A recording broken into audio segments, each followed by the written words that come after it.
한 해가 저물어 가고 있습니다.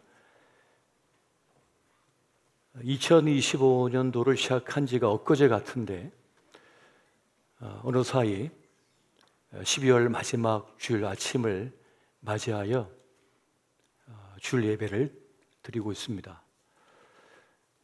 오늘 아침에 교회를 향해 오면서 제 아내에게도 무서울 정도로 시간이 빠르게 지나는구나, 그런 얘기를 했습니다. 정말 무서울 정도로 시간이 빨리 지나가고 있구나. 벌써 한 해의 마지막 주일 아침이라니 하는 생각을 가졌어요. 그만큼 시간을 선물로 받은 우리에게 있어서 시간은 가장 소중한 자산인데 이 자산이 쏜살같이 지나가고 있다는 그런 생각을 가져보게 됩니다. 분주한 일상을 보내며 또 다른 한 해의 이 끝자락에서 여러 감정들이 교차하는 것 같습니다. 다사다난했던 일들 속에서 감사한 일도 참 많았습니다. 은혜로운 일도 많았고 또 사랑도 많이 받았고 축복도 많이 받았고 선물과 같은 일들이 참 많았습니다. 또 아쉽고 힘들었던 순간도 있었습니다. 회한의 일들도 있고 아팠던 일들도 있었습니다. 저는 개인적으로 특별히 함께 찬송 부르고 예배하고 또 구전일을 마다하지 않고 수고했던 분들이 우리 곁을 떠나 하나님 곁으로 가신 것이 많이 아쉽고 무거울 때가 있습니다. 정팡필 집사님, 김태근 집사님, 민주긴 집사님, 권교원 장로님, 조항명 집사님, 연재현 집사님이 우리 곁을 떠나 주의 품으로 가셨습니다. 그리고 그 외에도 부모님을 떠나보낸 가정들이 여러 가정이 됩니다. 사랑했던 우리의 부모님들이 때가 되매 이제 주의 부르심 앞에 나아가신 거죠. 그렇게 죽음은 먼 곳에 있는 것이 아니라 가까운 곳에 있음을 깨닫게 됩니다. 모든 헤어짐은 우리 마음에 아픔을 남깁니다. 아쉬움을 남기고 그리고 힘듭니다. 그런데 그 슬픔에 함께해 주신 분들의 사랑이 있기에 그걸 버틸 수가 있었고 또 견뎌 나갈 수가 있으며 그래서 고마운 마음을 가집니다. 이런 새벽 운구를 돕고 장례 자리를 지켜주신 분들을 생각하면 그저 고맙고 감사할 따름입니다. 저도 제 어머니 떠나보낼 때 함께 주셨던 우리 교우분들의 얼굴을 한 분 한 분 다 기억하고 있는데 참 너무 감사했어요. 내가 너무나 사랑하고 가장 소중한 내 어머니의 장례 자리에 함께 지켜주셨던 분들이 정말 고맙고 감사한 마음이었습니다. 장례를 집례할 때마다 그런 생각을 가집니다. 이분이 이 세상에 오실 때 내가 해드린 것이 아무것도 없는데 이제 이 세상을 떠나실 때는 그 장례를 모시고 배웅할 수 있다는 그것이 참 귀하구나 하는 그런 마음을 제가 늘 가졌습니다. 한 해를 마감하는 이 자리에서 요단강을 건넌 12지파 이스라엘 백성들이 그 강에서 취한 돌을 쌓아서 여기까지 도우신 하나님 하며 고백하는 그 장면을 봅니다. 그것처럼 오늘 우리도 올 한 해 베풀어 주신 주연의 또 사랑을 베풀어 주신 많은 분들에게 감사한 마음을 가지고 또 주님만 의지하는 그런 신앙적 결단을 하는 오늘 이 예배가 되었으면 참 좋겠습니다. 여러분, 모든 희망이 사라진 것 같이 보일 때 우리는 어떻게 해야 할까요? 동일한 성경의 가르침은 주님만 의지하라, 하나님만 의지하라 라고 답을 주고 있습니다. 어제 우리가 큐티를 했던 미가 7장 1절에서 6절 말씀을 보면 재앙의 날에 대하여 이렇게 말씀하고 있습니다. 재앙이로다 나여. 나는 여름 과일을 딴 후와 포도를 거둔 후 같아서 먹을 포도송이가 없으며 내 마음에 사모하는 처음 익은 무화과가 없도다. 경건한 자가 세상에서 끊어졌고 정직한 자가 사람들 가운데 없도다. 무리가 다 피를 흘리려고 매복하며 각기 그물로 형제를 잡으려 하고 두 손으로 악을 부지런히 행하는도다. 그 지도자와 재판관은 뇌물을 구하며 권세자는 자기 마음의 욕심을 말하며 그들이 서로 결합하니 그들의 가장 선한 자라도 가시 같고 가장 정직한 자라도 찔레 울타리보다 더하도다. 그들의 파수꾼들의 날 곧 그들 가운데에 형벌의 날이 임하였으니 이제는 그들이 요란하리로다. 너희는 이웃을 믿지 말며 친구를 의지하지 말며 내 품에 누운 여인에게라도 내 입의 문을 지킬지어다. 아들이 아버지를 멸시하며 딸이 어머니를 대적하며 며느리가 시어머니를 대적하리니 사람의 원수가 곧 자기의 집안 사람이로다. 재앙의 날이 뭔지 잘 몰랐습니다. 오늘 미가서 7장 1절에서 6절까지 말씀을 통해서 재앙의 날은 이런 거다라고 지금 말해주고 있는 겁니다. 때가 지난 나무에 더 이상 열매를 거둘 수가 없답니다. 더 이상 열매가 없는 인생, 그때를 맞이했습니다. 경건한 사람과 정직한 사람을 찾을 수가 없습니다. 다 거짓말쟁이요, 모두가 사기꾼들입니다. 악한 자들입니다. 나를 잡으려고 올문을 놓고 있습니다. 바르고 공정해야 할 지도자와 재판관까지도 권세자들이 불의를 행하고 이익을 따라 서로 손잡고 악을 행합니다. 심지어 세상의 원수가 자기 가족이라고, 가장 안전해야 되고 보호막이 되어야 할 가족조차도 원수가 되는 때, 그때가 재앙의 날이다 라고 말씀하고 있는 겁니다. 신뢰하고 믿었던 모든 것이 무너진 때, 인생 지진을 만난 그때가 재앙의 날이다 라고 말하고 있는 겁니다. 그렇게 말할 때, 또 이렇게 볼 때, 오늘 이미 재앙의 삶을 살고 있는 분도 있을 겁니다. 또 재앙의 날을 우리가 맞았구나, 그런 시대를 살아가고 있구나 라고 생각하는 분들도 있을 것입니다. 자, 그러면 이러한 재앙의 날을 만났을 때 우리는 어떻게 살아내야 할까요? 오늘 미가서 7장 7절과 8절 말씀을 보면 이렇게 알려주고 있습니다. 오직 나는 여호와를 우러러보며 나를 구원하시는 하나님을 바라보나니 나의 하나님이 나에게 귀를 기울이시리로다. 나의 대적이여 나로 말미암아 기뻐하지 말지어다. 나는 엎드러질지라도 일어날 것이요 어두운 데에 앉을지라도 여호와께서 나의 빛이 되실 것임이로다.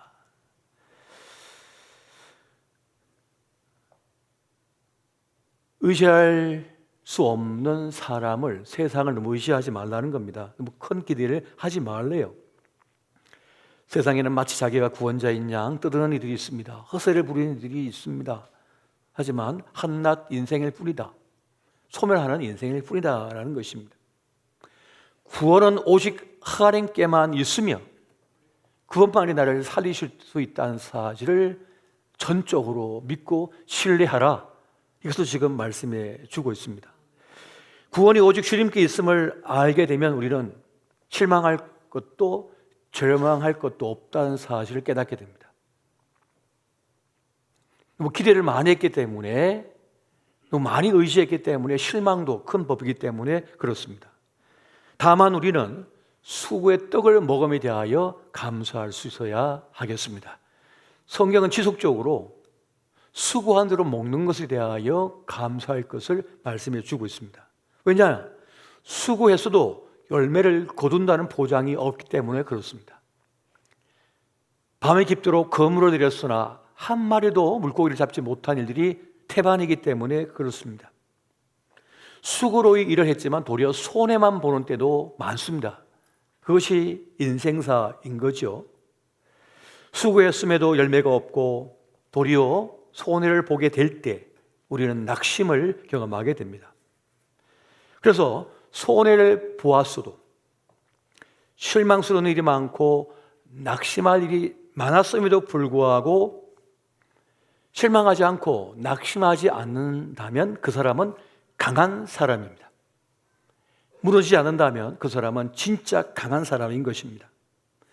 실망과 낙심을 넘어서서 다시 일어설 수 있는 사람, 다시 시작하는 사람, 그 사람은 진짜 강한 사람입니다. 정말 강한 사람입니다. 우리 시대의 인재는 IQ가 높은 사람이 아닙니다. EQ가 높은 사람이 아닙니다. 멘탈이 강한 사람입니다.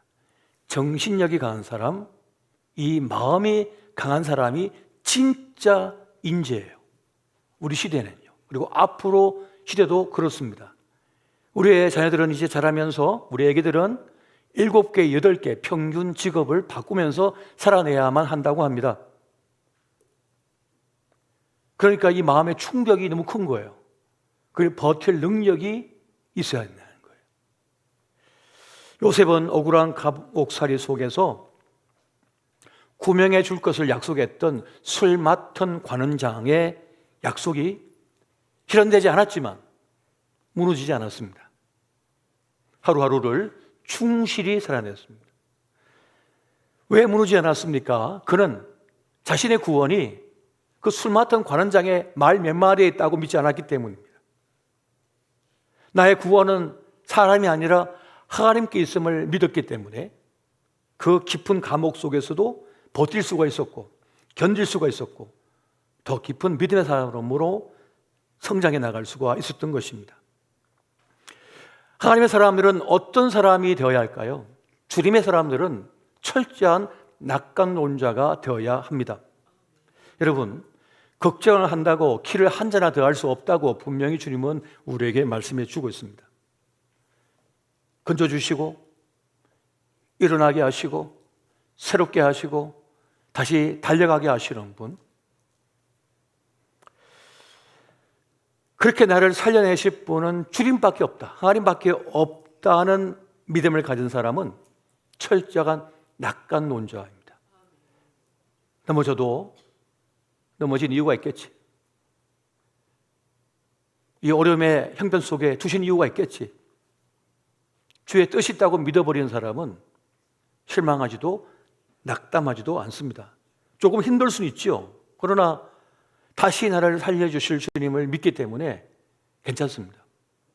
자갈밭에서도 암벽 틈새에도 고층 아파트 틈새에서도 돋아나는 그 식물처럼 하나님의 능하심은 모든 장애를 뚫고 일어서게 하심을 믿으시기 바랍니다.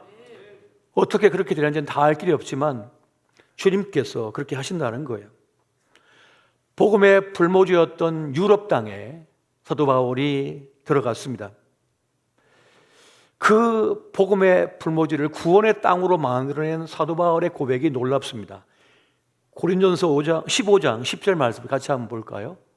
같이 봅니다. 시작. 그러나 내가 나된 것은 하나님의 은혜로 된 것이니 내게 주신 그 은혜가 헛되지 아니하여 내가 모든 사도보다 더 많이 수고하였으나 내가 한 것이 아니요 오직 나와 함께 하신 하나님의 은혜로라. 아멘.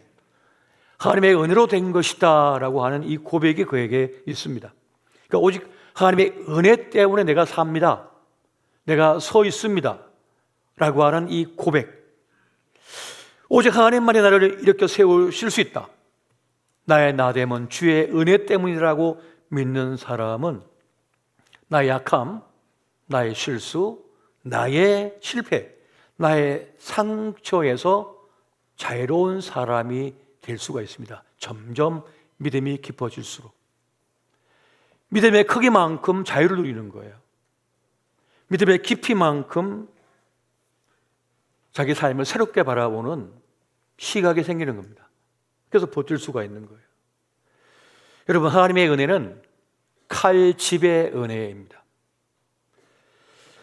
하나님의 은혜는 칼집이 되어서 날선 칼날로, 내 칼날로 나를 베고 가까운 가족을 베고 소중한 사람들을 배지 않도록 보호합니다. 칼집이 되어서 감싸 안아 주는 거예요. 자신을 정죄하거나 사랑하는 가족을 정죄하거나 소중한 사람들을 정죄하기가 쉽습니다. 우리는. 그래서 자신을 망쳐요, 스스로가. 주님의 은혜의 칼집은 용서의 칼집입니다. 용서의 은혜입니다. 정죄의 칼날에 자기 자신과 사랑하는 가족과 소중한 사람들을 다치게 하지 않도록 보호하시는 은혜가 있는 것입니다. 한 해를 마감하면서 우리는 이 이유 없는 혹은 이유 있는 죄책감에, 정죄감에 빠질 수가 있습니다.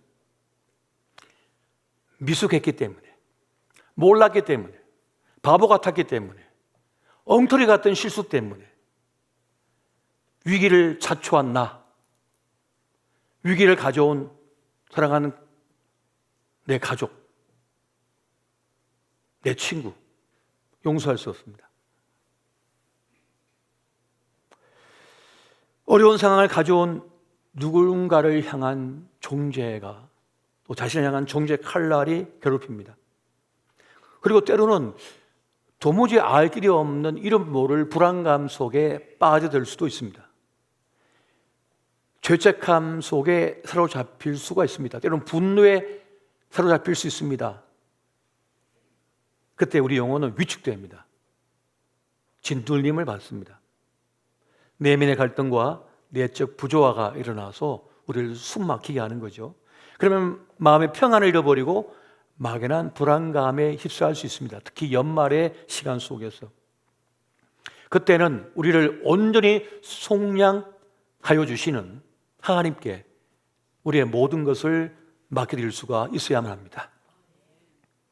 그분만이 우리의 모든 걸 속량해 주신 분이거든요. 다 해결해 줄 수 있는 분이라는 것입니다. 내 인생도, 내 자녀의 인생도 삶의 모든 순간을 주님께 맡겨드리는 겁니다. 내 실수, 실패, 죄악조차도 속량하여 주신 주님께 내어드려야 되는 거예요.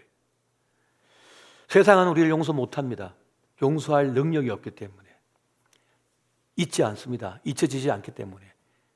치매가 오면 몰라도 안 잊습니다. 또 올립니다. 또 용서할 능력이 없습니다. 세상은. 넘어가 줄 것 같은데 안 넘어가 줍니다. 이게 세상입니다. 주님만이 속량해 줄 수가 있는 거예요. 주님께 내가 맡겨드릴 때 비로소 우리는 평안을 누릴 수가 있습니다. 진짜 평안을 누릴 수 있습니다. 문제는 우리가 주님께 못 내어드리는 거예요.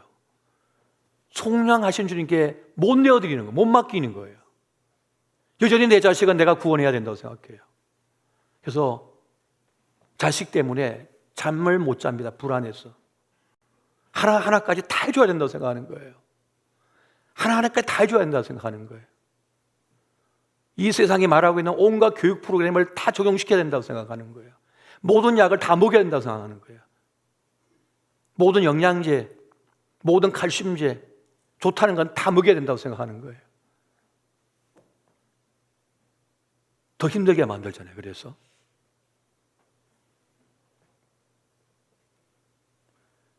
제가 서울 양재동 교회에서 교육전사를 할 때 9살 먹은 우리 주일학교 아이가 하루에 평균 4, 5개의 학원을 다녔습니다. 서울 강남에서. 90년도입니다. 1990년도, 92년도의 이야기예요. 그 아이가 저에게 전사님, 나 죽을 것 같아요. 밤 11시까지 학원 다녀요. 바이올린부터 해가지고 고액 수학과에, 영어과에. 부모가 주님을 믿어도 주님을 못 맡기는 거예요. 주님을 못 믿는 거예요. 아기를 못 맡겨. 부모, 주님께 못 맡겨요. 내가 해야 된다고 생각하거든. 사실 그렇게까지 하지 않아도 되거든요. 그런데 우리는 내가 다 속량할 수 있다고 생각하는 거예요. 내가 구원해 줄 수 있다고 생각하는 거예요. 해줘야만 된다고 여기고 있죠. 그런데 그렇게 안 해도 되거든요. 여러분, 주님은 우리를 온전히 속량할 수 있는 분, 구원할 수 있는 분, 우리에게 진정한 참 삶을 살게 할 수 있는 분입니다. 우리 주님은 용서의 하나님, 속량의 하나님이시라고 성경은 기독적으로 말씀해 주고 있습니다. 시편 130편 7절 8절 세 번역으로 한번 보겠습니다. 같이 봅니다. 시작. 이스라엘아, 주님만을 의지하여라. 주님께만 인자하심이 있고 속량하시는 큰 능력은 그에게만 있다. 오직 주님만이 이스라엘을 모든 죄에서 속량하신다. 아멘. 주님만이 우리를 해결할 수 있는 분, 치료하실 수 있는 분이라고 말씀해 주고 있는 겁니다. 우리의 덕지덕지 묻은 죄의 때를 온전히 얼룩을 씻어버릴 수 있는 분, 주님의 십자가의 보혈밖에 없는 거예요. 영혼에 깃든 어둠을 걷어내시는 분, 완전히 씻어낼 수 있는 분, 어둠을 몰아내시는 생명의 빛 되신 주님, 우리에게 생기를 불어넣어 주어 우리 마음을 다시 이렇게 세워주시는 분. 우리 마음이 쪼그라들었거든요. 찌그러들었거든요. 깨져버렸거든요. 금이 가버렸거든요. 상처받아서 뜻대로 되지 않은 것 때문에 내 실수인가? 내 잘못인가? 내 문제인가 싶어서 벗어날 길이 없는 거예요.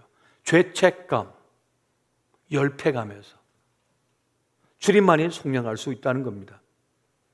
저는 철저한 낙관존담이에요. 저는 이미 옛날에 저를 부인했어요. 제 자신을 부인했어요. 나는 아무것도 아니다라고 생각해요.